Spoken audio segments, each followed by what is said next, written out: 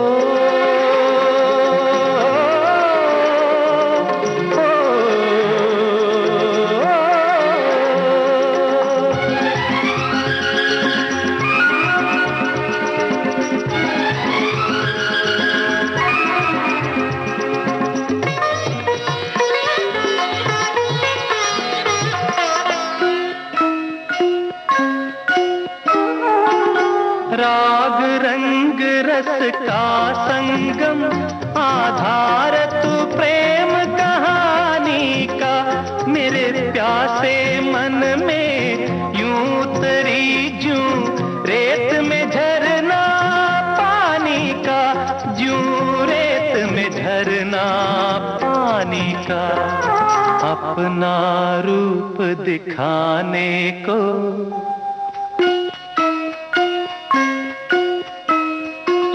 अपना रूप दिखाने को, तेरे रूप में खुद ईश्वर होगा जिसकी रचना इतनी सुंदर, वो कितना सुंदर होगा, वो कितना सुंदर होगा, वो कितना सुंदर होगा। ओ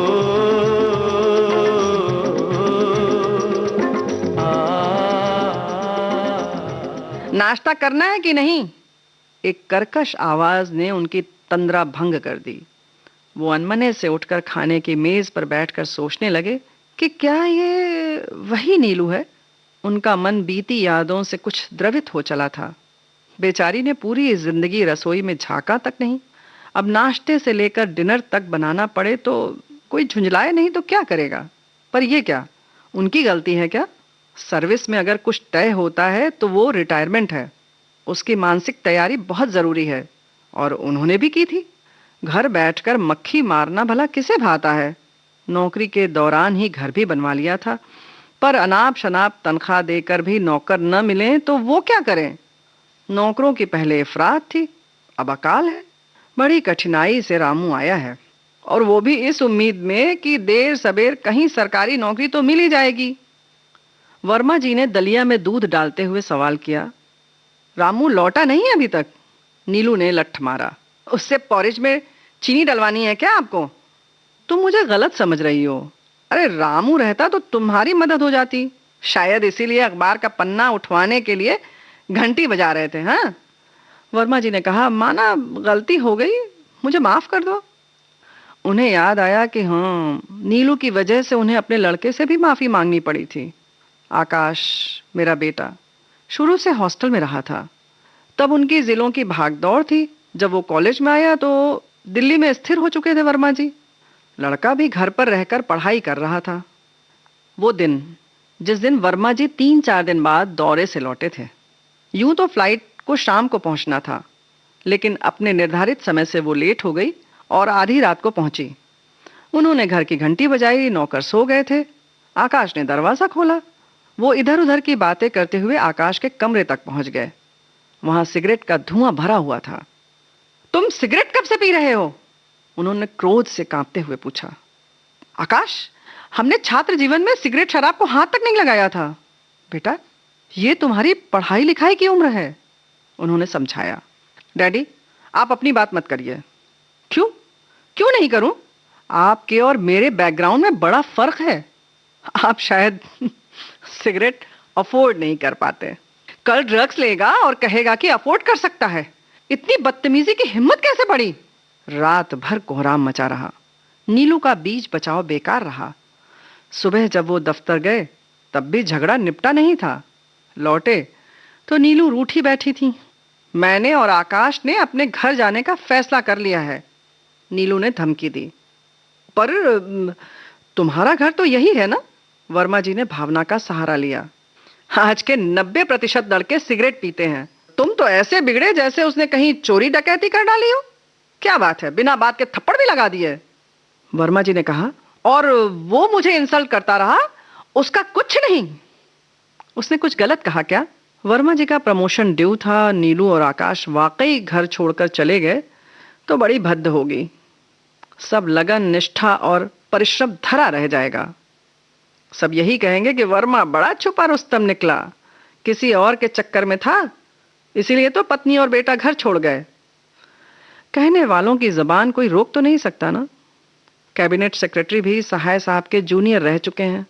वैसे भी प्रमोशन सिर्फ काम काज से कहाँ होते हैं, लोगों से संपर्क, सही रिश्तेदारी, ये सब भी तो आवश्यक है। कहीं सहाय साहब भड़क गए तो? वर्मा जी ने अपमान का घूंट पिया और माँ बेटे से अपने रात के व्यवहार के लिए माफी मांग ली।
अब तो आकाश भी आईएएस है, आंध्र प्रदेश में जिलाधीश है, पर उसने वर्मा जी के रिटायरमेंट के बाद से चिट्ठी तक नहीं लिखी है।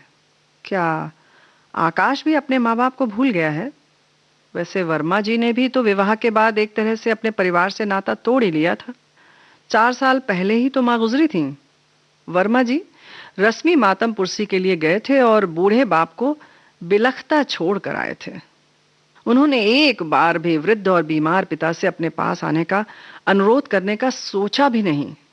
कहाँ वो बाबू, कहाँ ये अफसर, जमीन आसमान का अंतर है। उन्हें अचानक लगा कि इस अफसरी और सतत ऊंची कुर्सी की तलाश ने उनसे उनकी बुनियादी इंसानियत छीन ली है। जन्मजात अपनत्व के रिश्तों को तिलांजलि देकर उन्होंने नए स्नेह संबंधों के जल को मुट्ठी में संजोना चाहा था, और वो भी बूंद बूंद कर रिस गया। वो अकेले बैठे मुट्ठी खोलते बंद करते रहे, जैसे एकाध बची खुची बूंद तलाश रहे हों।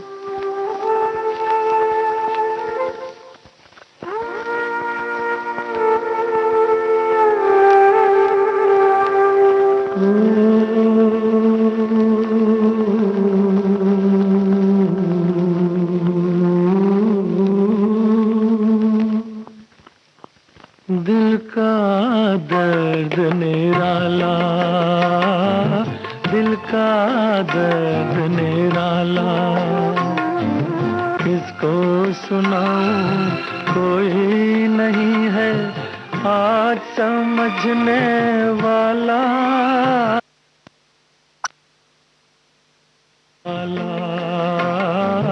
दिल का दर्द निराला।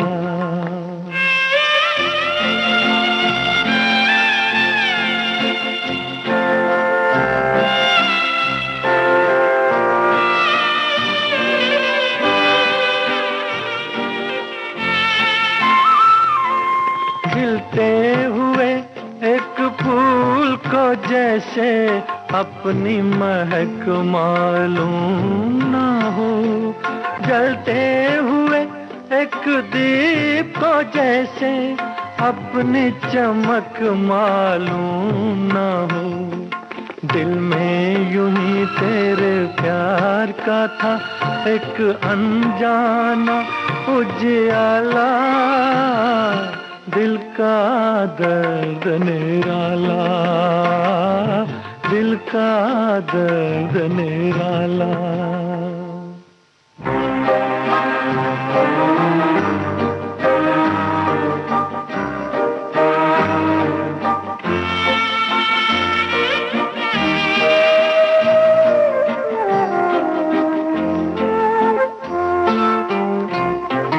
मैं हूँ सनम अपराधी तेरा, मौत भी है मंजूर मुझे, पर वो सजा मैं सह ना सकूंगा, कर दे जो तुझसे दूर मुझे।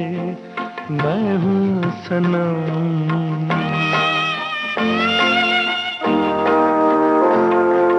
मैं हूँ सनम अपराधी तेरा, मौत भी है मंजूर मुझे, पर वो सजा मैं सह ना सकूंगा, कर दे जो तुझसे दूर मुझे। दिल से भुला दे मेरी खताएं, तोड़ दे गम का जाला। दिल का दर्द निराला, दिल का दर्द निराला। किसको सुनाऊं कोई नहीं है आज समझने वाला।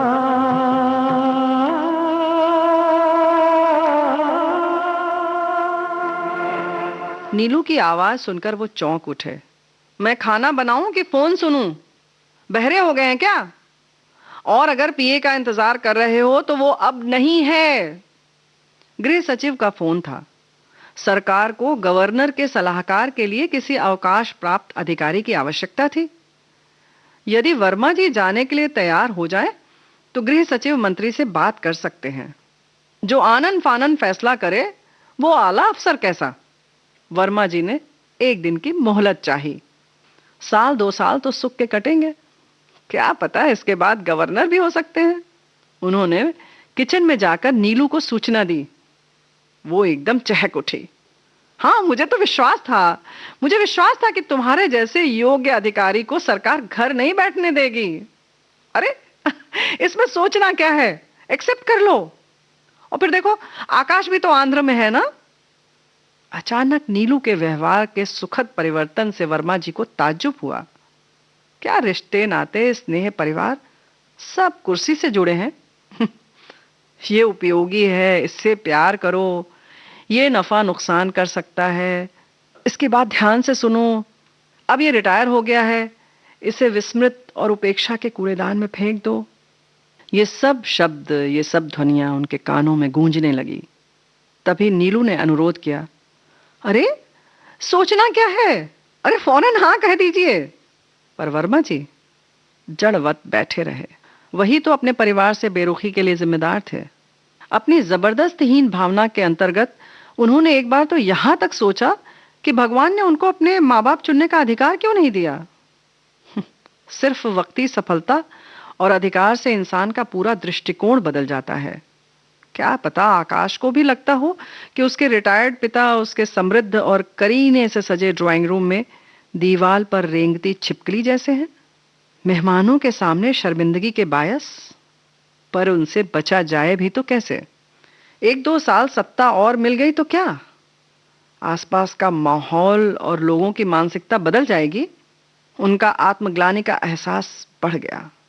उन्होंने चांदनी में चमकती रेत को चांदी समझ लिया था, शीतल, आकर्षक और हृदयग्राही। उन्हें याद आया कि बचपन में उन्हें जोर का बुखार आया था एक बार। दोपहर को रिक्शा वाले भी आराम करते हैं। उनके पिता 12 वर्ष के पुत्र को बाहों में उठाकर बिलखती मां के साथ डॉक्टर के पास ले गए थे। उन्हें तब क्या मालूम था कि उनका ये बेटा इतना बड़ा अफसर बनेगा और अपने माता पिता को विशुद्ध स्नेह के बजाय बनावटी आभिजात्य की तराजू पर तौलेगा।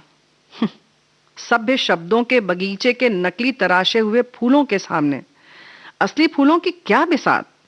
संबंध स्वयं मुरझा गए थे।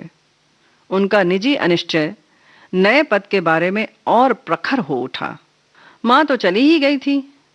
क्या उन्हें अपने पिता की देखभाल करना चाहिए या ये सलाहकार के पद वाली हड्डी के पीछे दुम दबाकर दौड़ना चाहिए, इस उम्मीद में कि बाद में कोई एक टुकड़ा फेंक दे। गांव गांव कहता फिरे, सच्ची बात फकीर, ना समझे तो कंगला, सुने तो होए अमीर।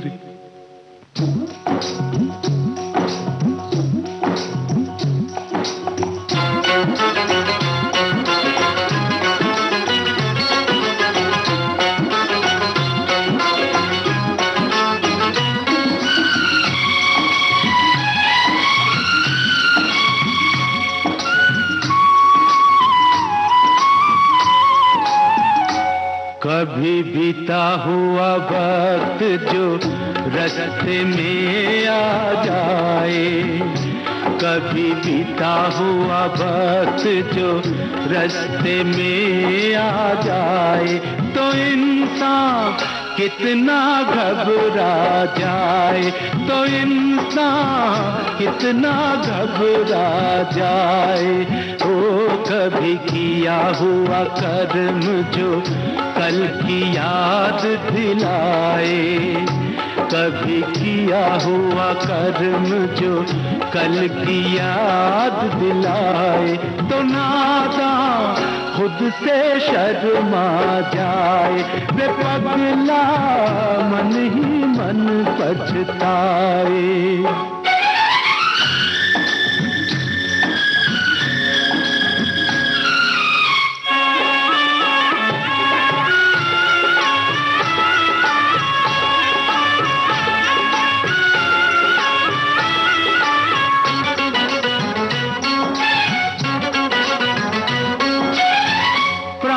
किसी को दे नहीं सकता, फिर क्यों लेता प्राण किसी के।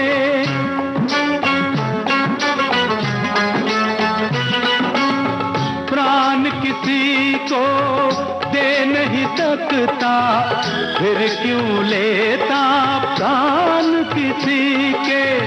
कुछ तो डर मालिक से ओ बंदे, मत वो बीज बद के यहाँ जैसा बोए, ओ यहाँ जैसा बोए वैसा ही फल पाए।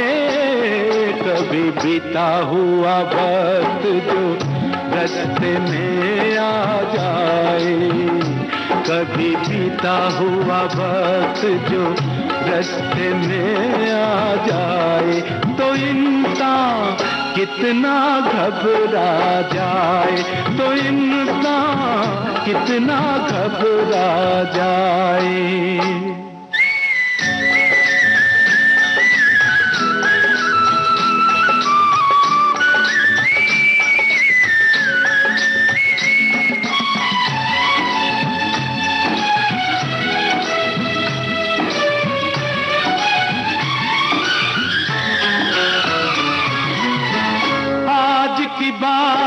कोई ना सोचे, हर कोई कल से जुड़ा हुआ है।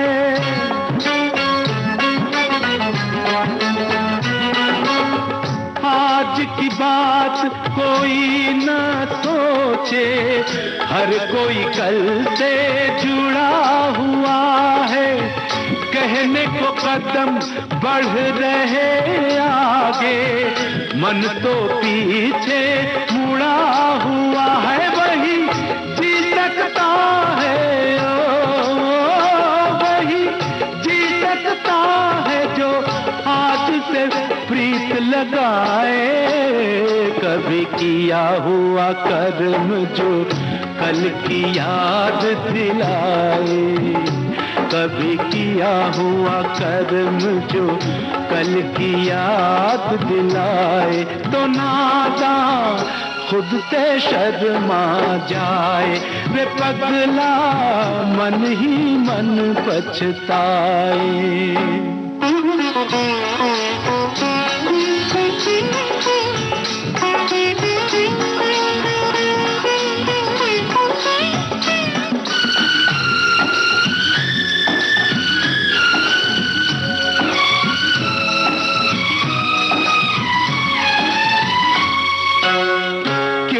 करे वो काम रे मूरख, तू सच्चा सुख पाए जिसमें।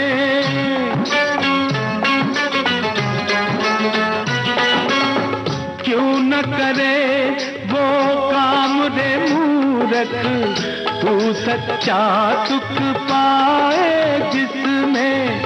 तेरा जीवन ऐसा दर्पण, पल पल मुखड़ा देख ले इसमें। कभी दर्पण में कभी दर्पण में गया वक्त नजर नहीं आए। कभी बीता हुआ वक्त जो रस्ते में आ जाए, कभी बीता हुआ वक्त जो रास्ते में आ जाए। तो इंसान कितना घबरा जाए, रे पगला मन ही मन पछताए। रे नादा खुद से शर्मा जाए, तो इंसान कितना घबरा। तुम्हारा फोन, नीलू ने उन्हें जैसे सोते से जगाया। किसका है? बहुत अनमने से वो बोले। पापा का है। सर, हाँ हम घर पर ही हैं, अब जरूर आए पापा, आइए। वर्मा जी ने सहाय साहब को आमंत्रित किया। दोनों राजधानी में रहते थे, पर मुलाकात औपचारिक मौकों पर ही होती थी। सहाय साहब कई कंपनी में डायरेक्टर थे, आला अफसरों और मंत्रियों के मित्र, कठिनाई से अपनी व्यस्तताओं से समय पाते थे। कुछ ही अधिकारी नौकरी से रिटायर होकर पहले से ज्यादा बिजी रहते हैं। सहाय साहब उनमें से एक हैं।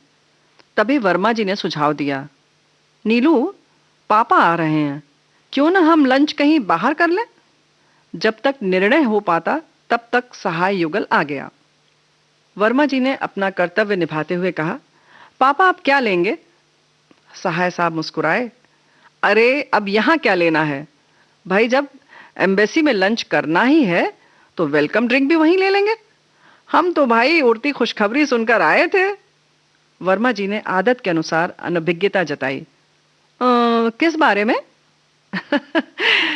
अपनों से क्या छुपाना, अब पापा को बता क्यों नहीं देते? नीलू ने उन्हें टोका।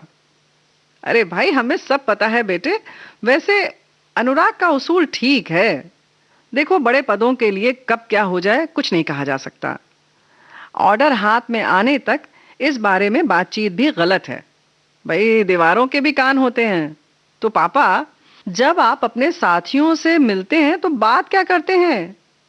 नीलू अपने माता पिता के आगे भोली भाली दूध पीती बच्ची के अंदाज में कूकी। अरे भाई इतने टॉपिक हैं, मौसम है, बाल बच्चे हैं और पुरानी नियुक्तियों के अनुभव हैं, और फिर सबसे पॉपुलर तो पीठ पीछे एक दूसरे की बुराई है। अरे इन्हें वेंकट रमन का किस्सा तो सुनाओ, जिसे तुम लोग विकट मानव कहते थे। श्रीमती सहाय ने अपने पति को प्रोत्साहित किया।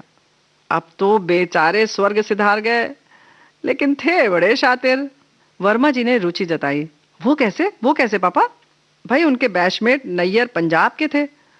दोनों दिल्ली में भारत सरकार के सेक्रेटरी थे।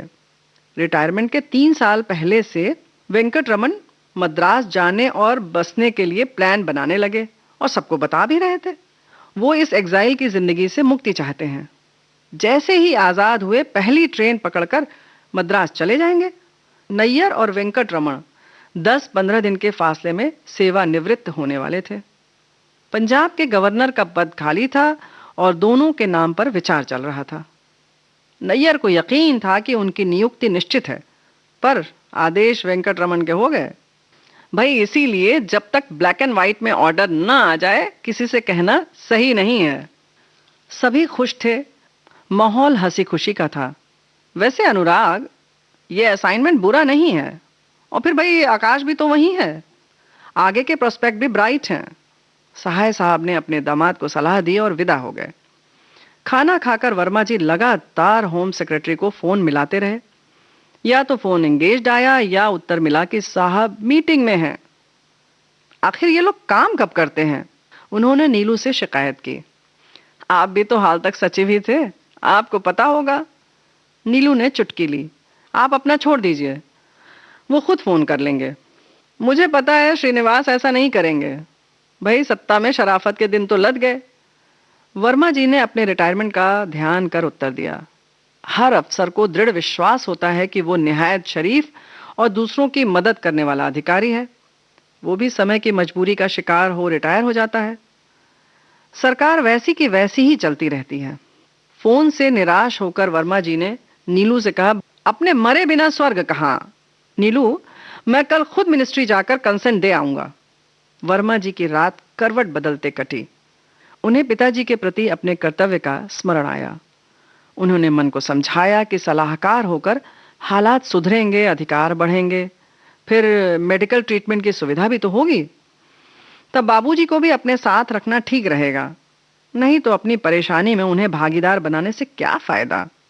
वर्मा जी रत जगे के बाद भी सुबह तरोताजा उठे, रामू को जगाया, चाय पी, और भाई आज नीलू को अपने हाथ से बेड टी भी पेश की। वो सुबह 7:30 बजे सूट बूट डालकर तैयार थे। एक बार फिर श्रीनिवास को घर पर फोन किया। पता चला वो पूजा में थे। रात को पार्टी करते हैं, फिर सुबह पूजा करते हैं। उन्होंने नीलू को सूचना दी। मुझे तो लगता है कि सिर्फ स्वीकृति देने से ही काम नहीं चलेगा, भाई कोशिश भी करनी पड़ेगी। आकाश वहां अकेला है, यहां हम दोनों। अपनी जिंदगी के दिन ही कितने बचे हैं, अब कुछ बेटे के साथ गुजर जाएं। 33 साल तक उन्होंने सत्ता के रेगिस्तान में रिश्तों के जल की असफल तलाश की थी। फिर मौका मिलते ही वो उम्मीद और उत्कंठा के साथ उसी मृग मरीचिका के पीछे नई लगन से दौड़ने को प्रस्तुत हो गए।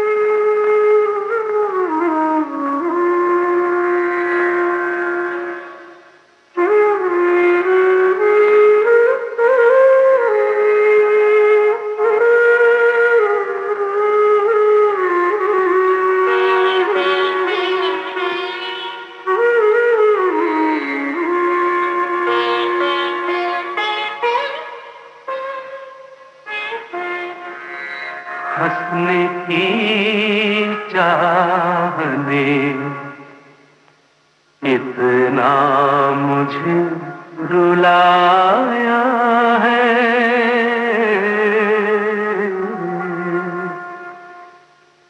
हंसने की चाहने इतना मुझे रुलाया है।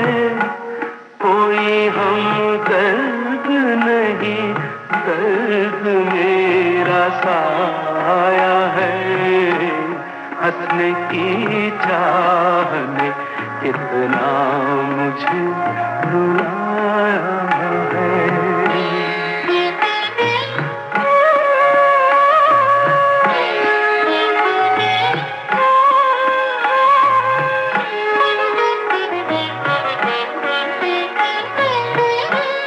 दिल तो उलझा ही रहा जिंदगी की बातों में, सांसें जलती हैं कभी कभी रातों में, इसी की आह पर तारों को प्यार आया है।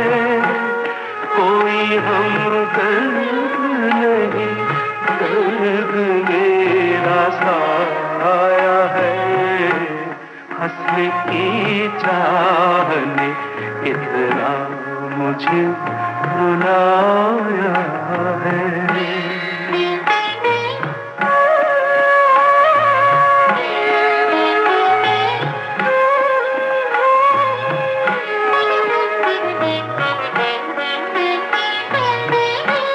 सपने चलते ही रहे रोज नई राहों से, कोई फिसला है अभी अभी बाहों से। इसकी ये आहटे ये कौन मुस्कुराया है। कोई हमदर्द नहीं, दर्द मेरा साया है। हंसने की चाह ने इतना मुझे रुलाया है। आप सुन रहे थे गोपाल चतुर्वेदी की लिखी कहानी रिश्तों के रेगिस्तान। वाचक स्वर रेणु चतुर्वेदी, संपादन आकांक्षा सिंह, प्रस्तुतकर्ता रमेश गोखले।